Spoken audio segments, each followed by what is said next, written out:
Assalamualaikum warahmatullahi wabarakatuh. Selamat pagi, selamat siang, selamat sore, selamat malam, dan selamat merayakan Hari Raya Idul Fitri 1446 Hijriah. Minal aidin wa faidin, mohon maaf lahir dan batin.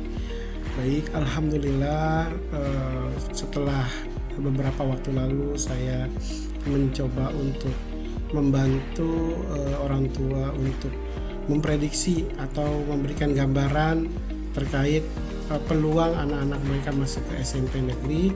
Ternyata berlanjut, beberapa orang tua yang meminta juga dari alumni SDN Sumerwatu 12 Pagi yang sekarang duduk di kelas 9 mau masuk ke SMA, Pak tolong dibuatkan juga dong Pak informasi untuk masuk ke SMA negeri khususnya di Jakarta tahun 2025. Baik, atas permintaan para alumni SDN Sumerwatu 12 Pagi tersebut, saya coba membuatkan ya Bapak Ibu dashboard informasi ke SMA negeri sebagai gambaran.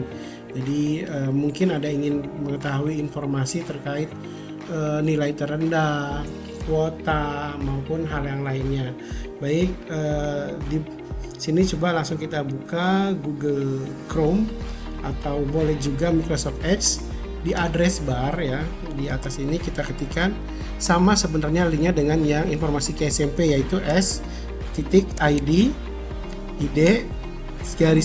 id/SDN SB 12 PG ya. Jadi sama linknya dengan yang kemarin.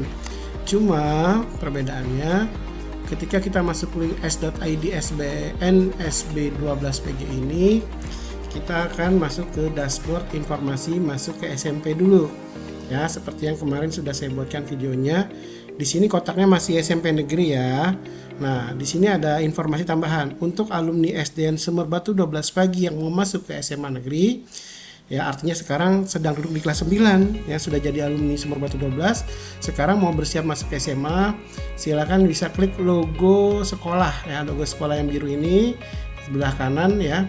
Kita klik aja nih, diklik, maka nanti akan diarahkan ke dashboard informasi passing grade SMA Negeri Jakarta 2025. Sekali lagi, saya hanya membuatkan dashboard berdasarkan informasi PPDB tahun lalu, sehingga Bapak Ibu ada gambaran ya. Bapak Ibu yang misalkan ingin tahu dengan SMA tujuan tahun ini berapa sih daya tampungnya tahun lalu, kemudian nilai terendah, nilai rata-rata, nilai tertinggi untuk jalur akademiknya maupun akademiknya berapa, bisa memanfaatkan dashboard ini ya.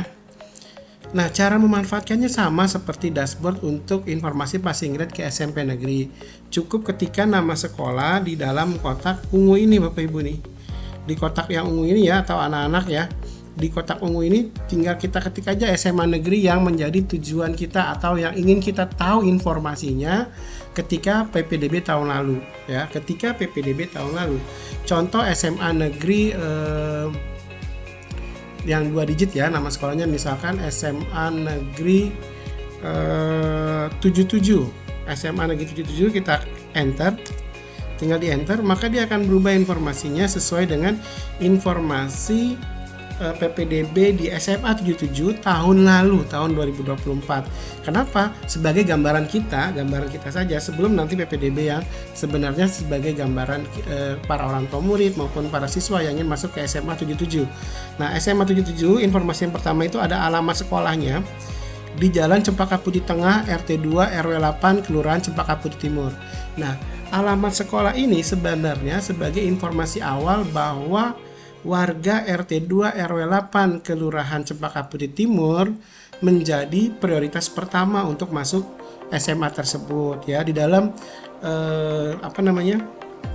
daftar zonasi prioritas berarti prioritas 1. Nah, sekarang coba kita analisa SMA 77 tahun lalu ya. Untuk jalur prestasi ada 2, ada akademik maupun non akademik. Coba kita bahas yang akademik dulu. Akademik tahun lalu menerima 37 peserta didik. Nilai terendahnya 64,33, sementara nilai tertingginya 91,59. Dan untuk rata-rata yang masuk ke SMP, mohon maaf, ke SMA Negeri 77 tahun lalu adalah 67,09. Nah, jika peserta didik tahun ini yang mau masuk ke SMA 77 sudah memiliki nilai akhir, bukan nilai sidang nilai ya. Nilai sidang nilai itu hanya satu variabel dari 5 variabel yang ada.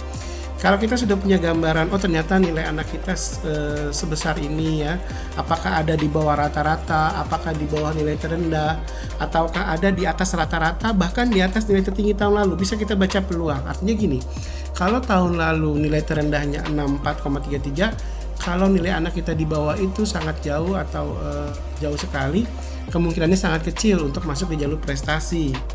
Sementara kalau nilainya di bawah rata-rata masih ada peluang walaupun kecil. Nah, di atas rata-rata mungkin ada peluang agak besar. Tetapi kalau sudah di atas nilai tertinggi tahun lalu, insya Allah peluangnya sangat besar untuk di jalur prestasi. Begitu juga ketika di jalur prestasi non-akademik yang hanya kuotanya 10. Ini tahun lalu ya, sekali lagi ini tahun lalu. Sebagai kita punya gambaran, tidak bingung juga. Oh, tahun lalu itu nilai terendah untuk non-akademik 78,27. Nilai tertingginya 82,15, sementara rata-ratanya 80,36. Jadi kalau kita sudah punya nilai anak kita bisa bandingkan dengan tahun lalu. Selanjutnya adalah biasanya jalur afirmasi KJP Plus atau PIP ya.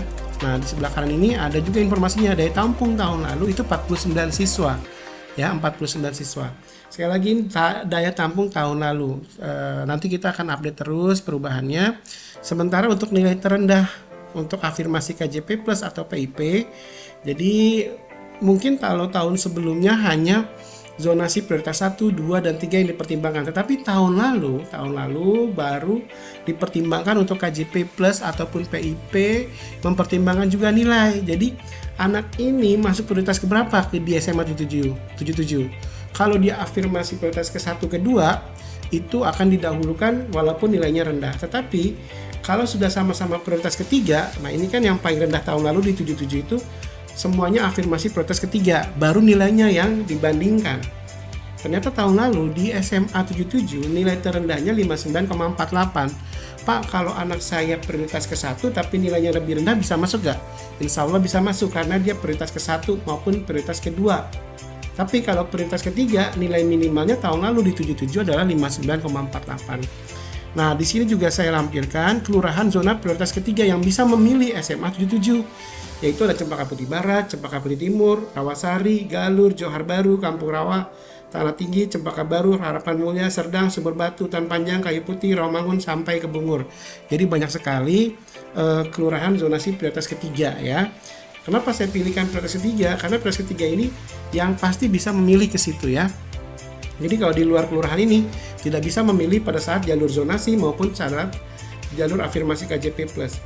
Dan ingat sekali lagi, afirmasi KJP Plus hanya untuk siswa yang sudah masuk database dalam DPKS dan KJP Plus. Selanjutnya ada jalur zonasi. Jalur zonasi ini paling besar tahun lalu ya, yaitu mengikuti domisili kartu keluarga di mana. Nah, tahun lalu di 77 daya tampungnya adalah 103 ya. Untuk minimalnya atau terendahnya itu ada prioritas ketiga yang masuk, namun dengan usia 16 tahun 7 bulan 28 hari. Nah, dari mana tahu usianya? Kita bisa hitung Bapak Ibu dari tanggal lahir anak kita. Nah, caranya gimana? Di sini ada tombol klik. Nah, kita klik aja.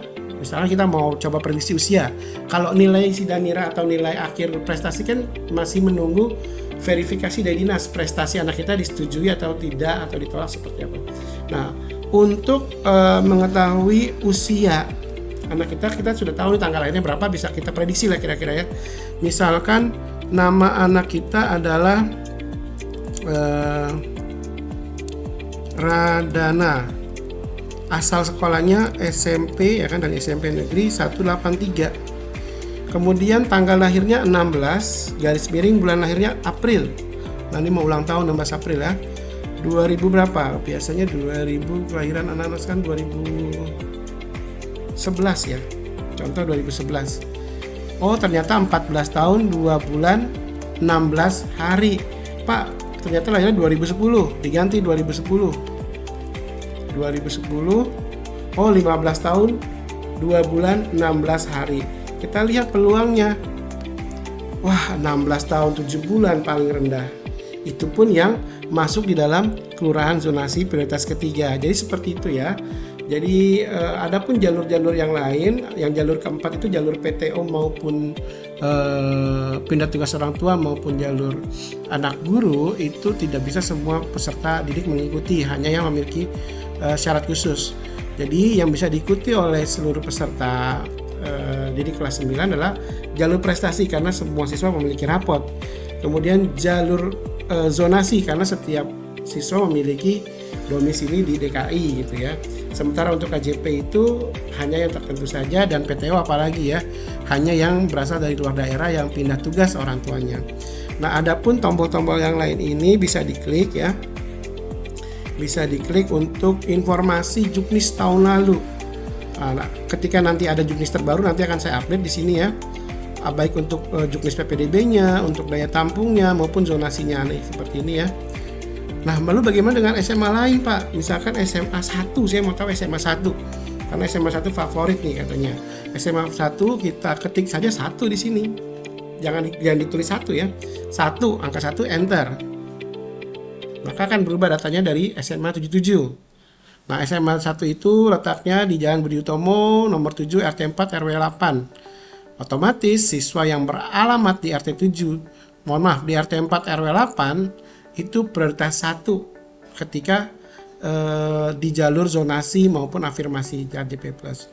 Nilai terendahnya di jalur prestasi tahun lalu, prestasi akademik, menerima 49 siswa, nilai terendahnya 63,75, nilai tertingginya 82,38, dan jalur prestasi akademiknya 64,92. Itu rata-ratanya.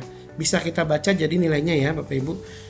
Kemudian juga begitu dengan non akademik, afirmasi KJP+. Nah, ini kelurahan zona prioritas ketiganya berubah nih, tadi dengan 77. Nah, ini agak lebih banyak lagi ya. Warga-warga di Kelurahan Cideng, Gambir, Kebon Kelapa, Petojo Selatan, Petojo Utara, Galur, Johar Baru, Kampung Rawa, Tanah Tinggi, Gunung Sari Selatan, Kemayoran, Hutan Panjang, Kebon Siri, Gunung Sahari Utara, Karanganyar, Kartini, Mangga 2 Selatan, Pasar Baru, Bungur, Kramat, Kuitang, Senen, Mapar, dan Taman Sari bisa memilih pada saat jalur afirmasi KJP+ maupun jalur zonasi. Nah, untuk KJP+ dengan prioritas ketiga, nilai terendahnya adalah 56,47. Sementara untuk jalur zonasi, prioritas ketiganya adalah jalur zonasi yang diterima adalah prioritas ketiga dengan usia minimal 16 tahun 4 bulan 11 hari. Mungkin itu saja yang bisa saya informasikan terkait bagaimana masuk ke SMA negeri tahun lalu. Nilai terendahnya berapa, nilai tertingginya berapa, usia terendahnya berapa, dan kuotanya berapa. Nanti ketika ada juknis terbaru, ada daya tampung terbaru atau zonasi terbaru, akan diupdate lagi dashboard ini. Terima kasih, demikian dari saya. Assalamualaikum warahmatullahi wabarakatuh.